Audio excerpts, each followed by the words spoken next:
वक्त की कमी होने की वजह से मैं तकरीर के आखिर में कहना चाहता हूं कि व्हाट इज द सोल्यूशन।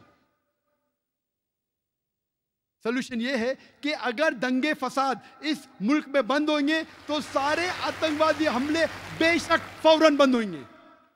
ये मेरा दावा है।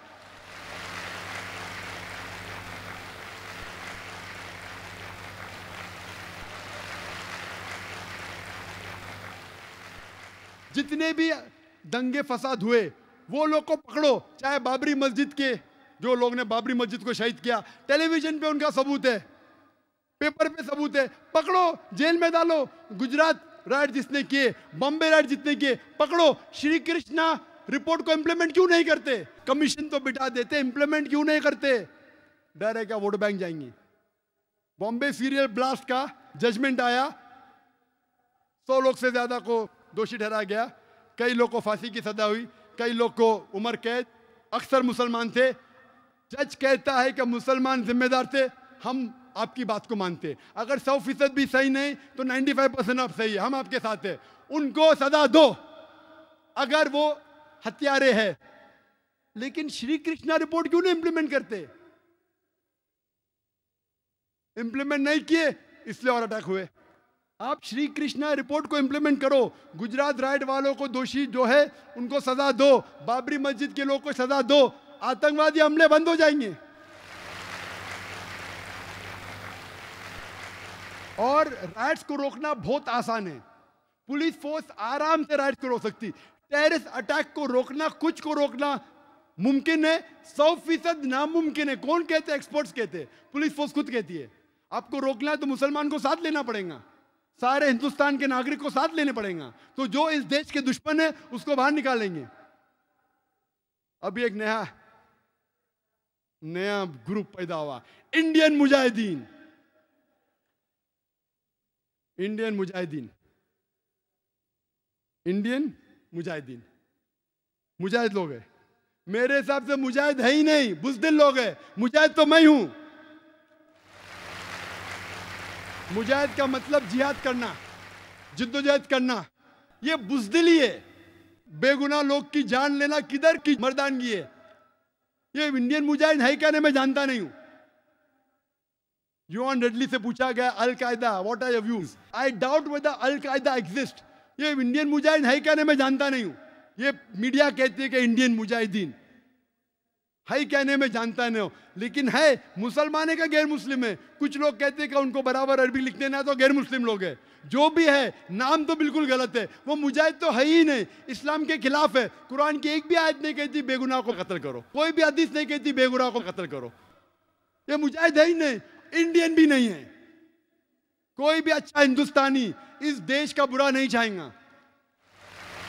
मेरे हिसाब से ये इंडियन भी नहीं और मुजाहिदीन भी नहीं है। अगर आप डिबेट करना चाहते हैं, मैं डिबेट करने को तैयार हूं कि इंडिया में इनोसेंट लोग को मारना ही नहीं चाहिए, चाहे मुजाहिद ग्रुप हो, अल कायदा हो, बिन लादेन हो, को भी हो, सामने आओ। Many a time this fictitious created by the media.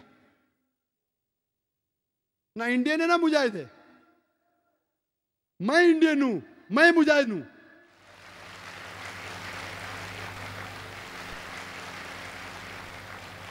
मेरी दरखास्त है कि पॉलिटिशियनों से कि पॉलिटिशियन लोग हक का साथ देना चाहिए।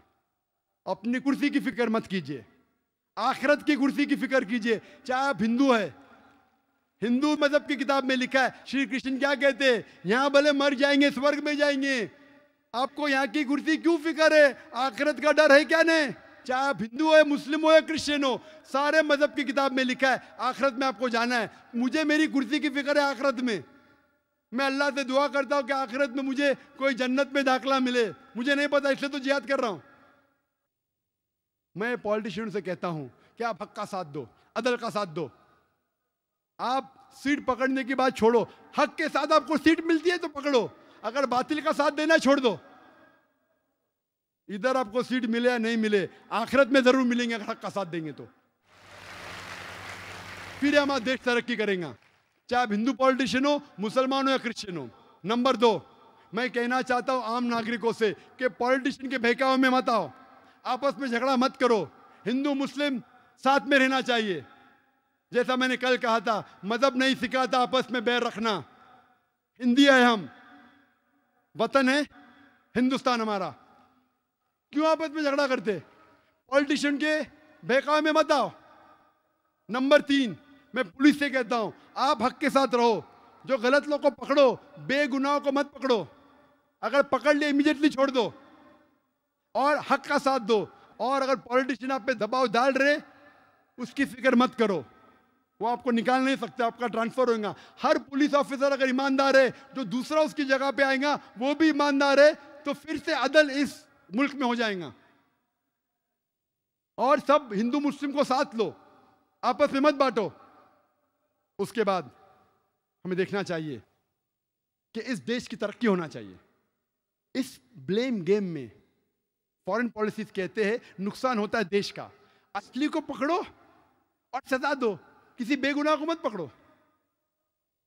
अगर पॉलिटिशियन, अगर अच्छे नागरिक, अगर पुलिस फोर्स, आखिर में आता है जुडिशरी। जुडिशरी अल्हम्दुलिल्लाह सुम्मा अल्हम्दुलिल्लाह हिंदुस्तान की, उसे तस्लीम करना चाहिए, उसे मुबारकबाद देना चाहिए। लेकिन हमें डर है कि कल अगर ये जुडिशरी सिस्टम पॉलिटिशियन के बेकाया में आ जाएगा तो इस देश को कोई नहीं बचा सकेगा। इसे हम दुआ करते हैं कि इनको महफूज रखे, और मैं उम्मीद है कि ये जुडिशरी सिस्टम इस देश को आगे लेके जाएंगी।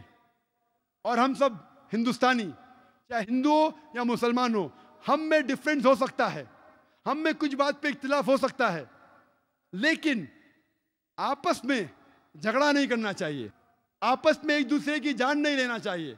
हम साथ हैं तो इंशाअल्लाह सब मजहब सिखाता है कि कोई बेगुनाह को कत्ल नहीं करना चाहिए, फिर ही ये आतंकवादी फोर्स इस देश को छोड़ पाएंगे। और मैं कहना चाहता हूं इस तकरीर के आखिर में, अल्लाह सुब्हानहू व तआला फरमाते सूरह इसरा में, सूरह नंबर 17 आयत नंबर 81 में, वकुल जाल हक वज़ाकल बातिल इन्नल बातिल काना ज़हूक़ा, कहो कि हक आ चुका है और बातिल को ख़त्म होना है, क्योंकि बातिल फी नफ्सी ख़त्म होने वाला है। इस तकरीर को ख़त्म करता हूँ डॉक्टर एडम पियर्सन के जुमले से।